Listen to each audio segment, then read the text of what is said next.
At my wedding reception, I was fixing my veil in the reflection of a copper backsplash I had spent 3 months restoring by hand. The metal was polished to a mirror finish, which is the only reason I saw her. My mother-in-law, Vivian, was standing directly behind me. She didn't see my eyes in the copper. She just saw my drink sitting on the bar. I watched her pull a small glass vial from her clutch, 3 clear drops into my champagne. I didn't turn around. I didn't scream. I waited for her to walk away to greet a senator's wife. Then, with the steady hands of a structural engineer, I simply reached out and switched our glasses. Her poison was now in her hand, and the real wedding drama was about to begin. Most brides would be hyperventilating in the bathroom after seeing their new mother-in-law try to drug them. But I'm a restoration architect. I deal with crumbling foundations and structural failures for a living. Panic is a luxury I cannot afford. What I felt in that moment wasn't fear. It was what we call in the business a static load assessment. That's the engineering term for evaluating the immense, silent weight a structure carries before deciding whether it's going to hold the roof up or collapse into rubble. I was calculating, measuring, deciding exactly how this building was going to come down. I walked back to the head table, my heels clicking a steady rhythm against the reclaimed hardwood floor that I had personally refinished during our venue restoration. I checked my pulse, 78 beats per minute, elevated but controlled. I smoothed the silk of my dress and sat down next to James, the man who saved lives as a thoracic surgeon but couldn't see that his own mother was a cancer. He squeezed my hand under the table, his thumb brushing over my ring. He looked at me with so much love it almost hurt. "You look beautiful," he whispered. "I still can't believe you're my wife." He had no idea that 10 feet away, his mother was currently sipping champagne that she'd intended to be my destruction.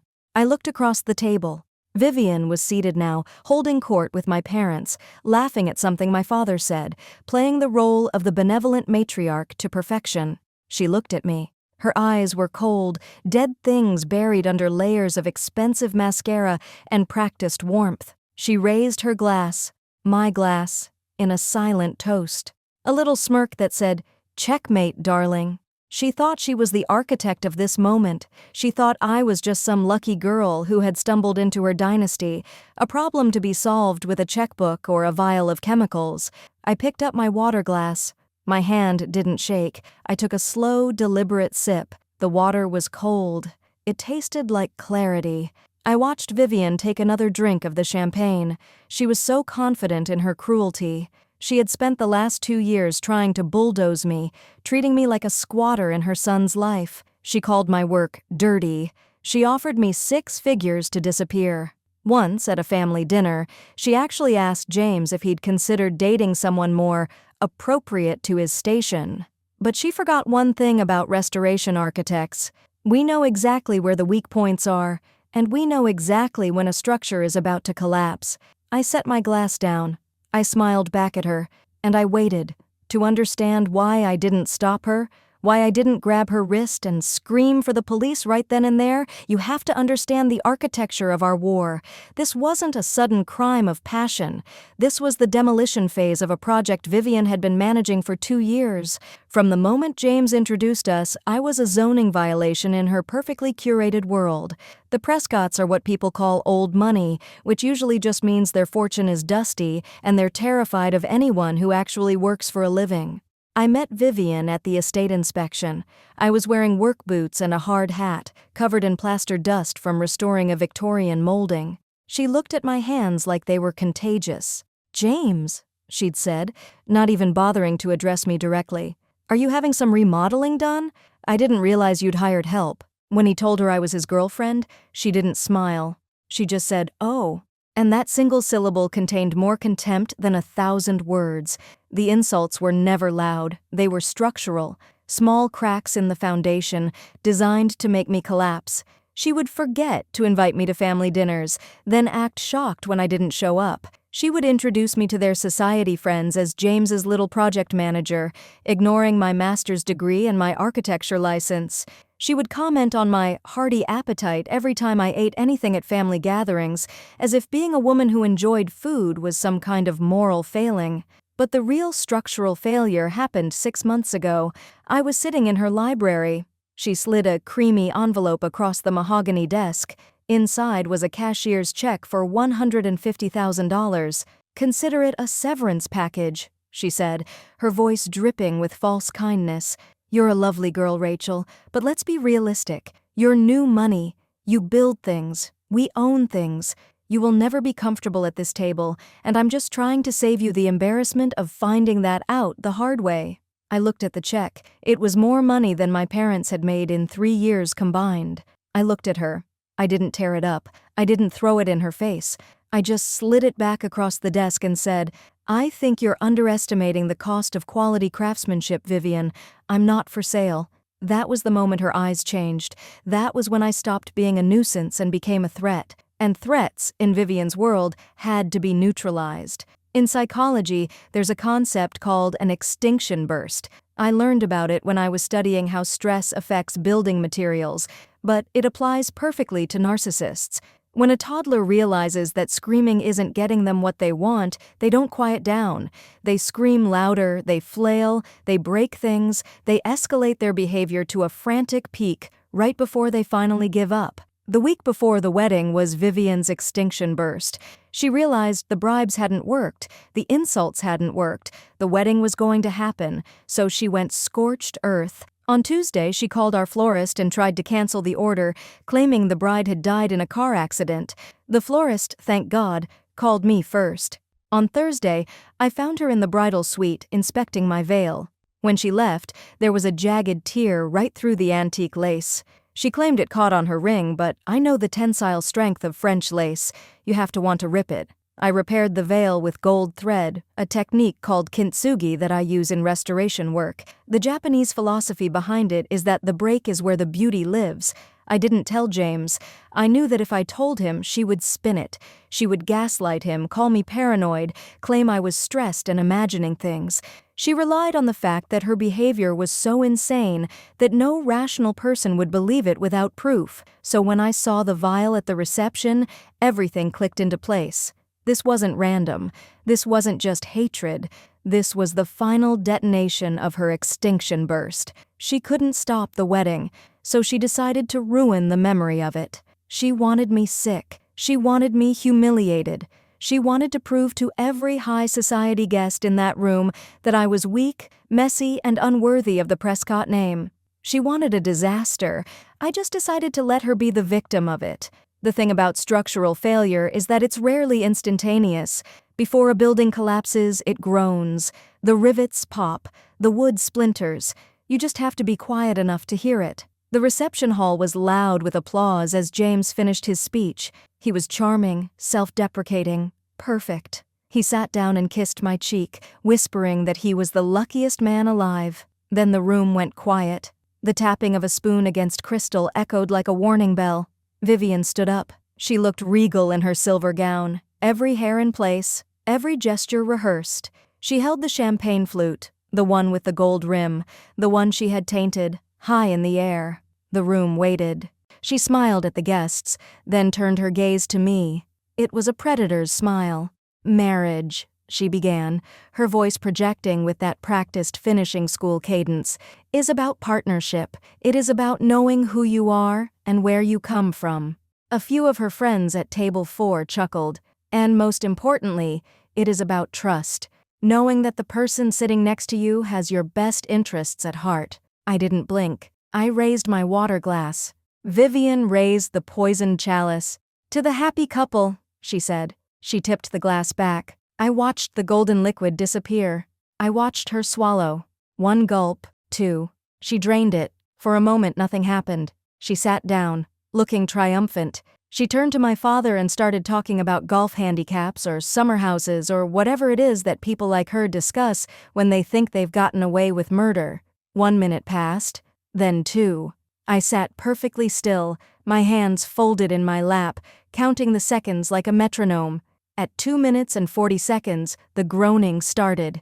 Vivian stopped talking mid-sentence. She blinked rapidly, her hand going to her throat. Her face, usually a mask of heavy foundation and composure, turned a violent shade of gray. She tried to stand up, maybe to excuse herself to the restroom, but gravity had other plans. Her knees buckled. She grabbed the tablecloth to steady herself, pulling a centerpiece of expensive roses down with her.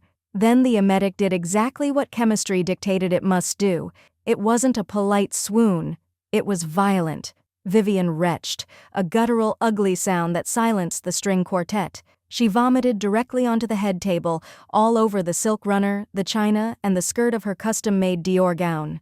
The smell hit us instantly. The woman who had spent 70 years cultivating an image of untouchable perfection was now heaving on the floor in front of 200 of the city's elite. "Mom!" James shouted, jumping up. "Mom, what's wrong?" She looked up at him, eyes wide and unfocused, gasping for air.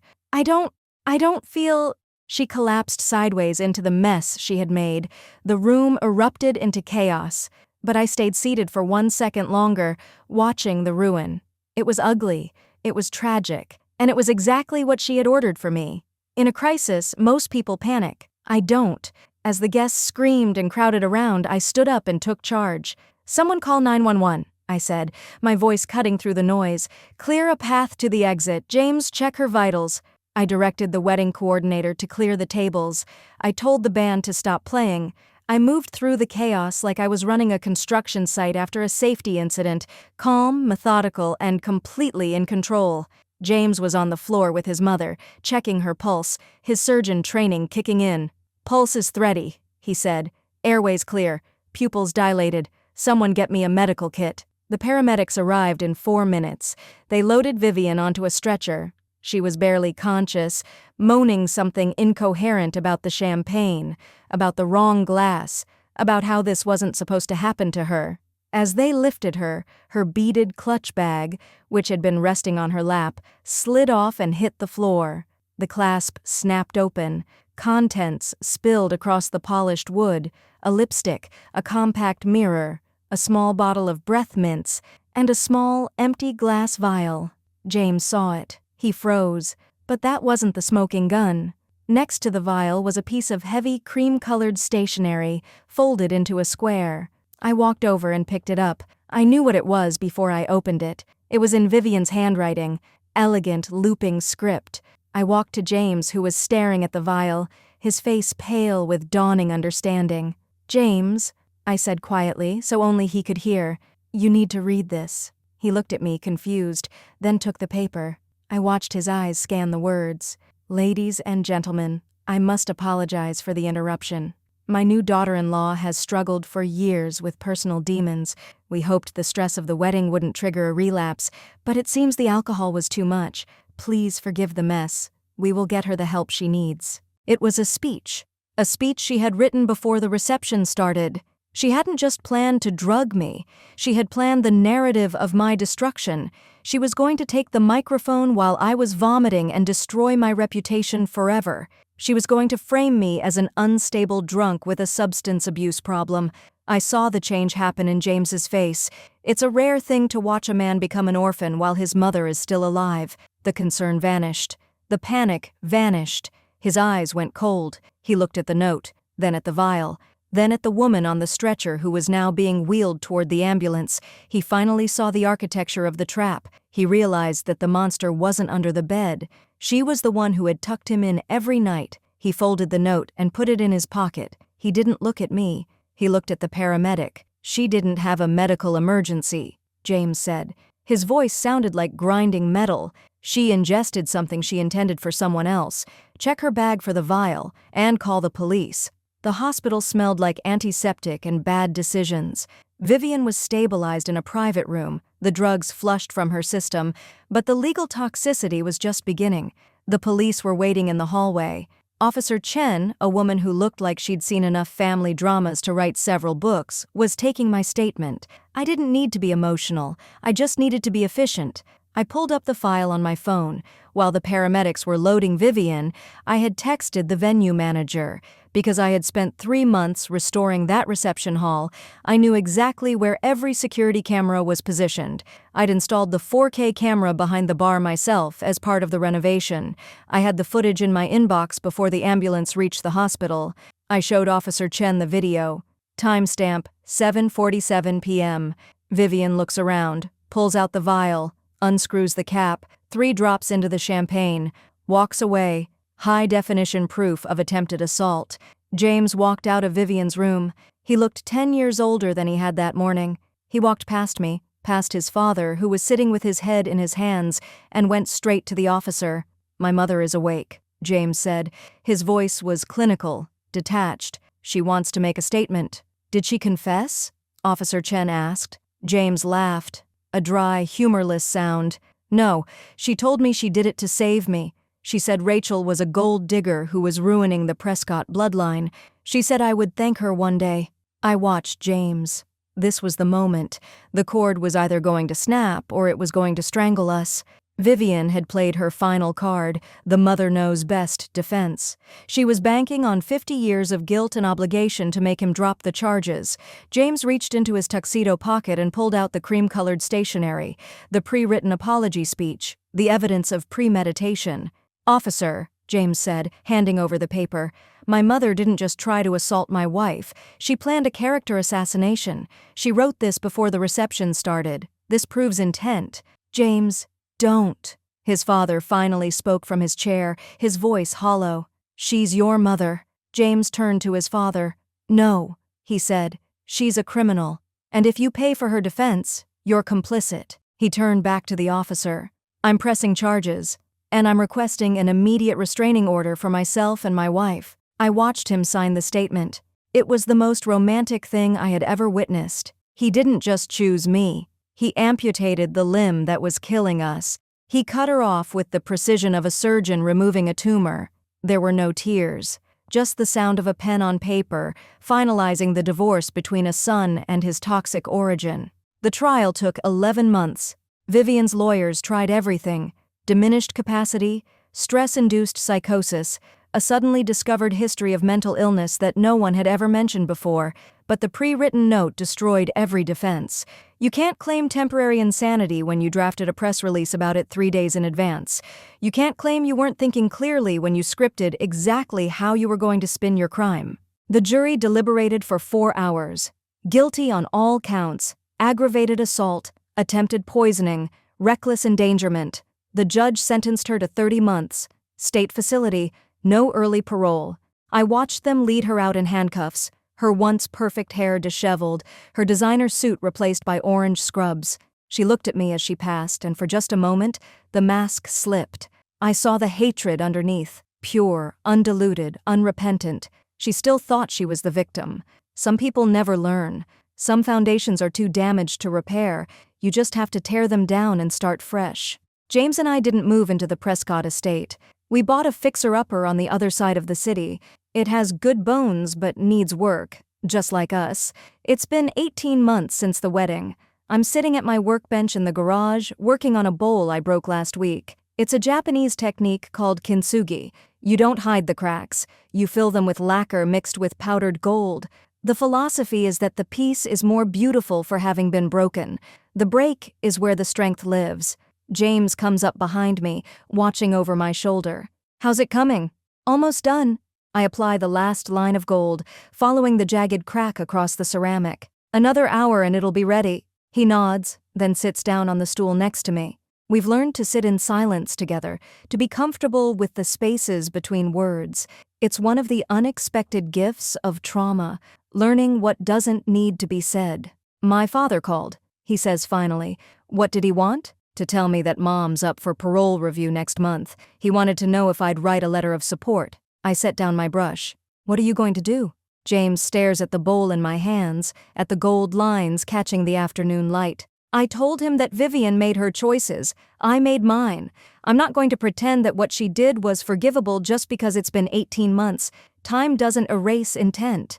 I reach over and take his hand. "Are you okay?" "I'm better than okay." He looks at me, and his eyes are clear. No more conflict, no more torn loyalty. I spent my whole life thinking that love meant sacrifice, that being a good son meant accepting whatever she did because she was my mother.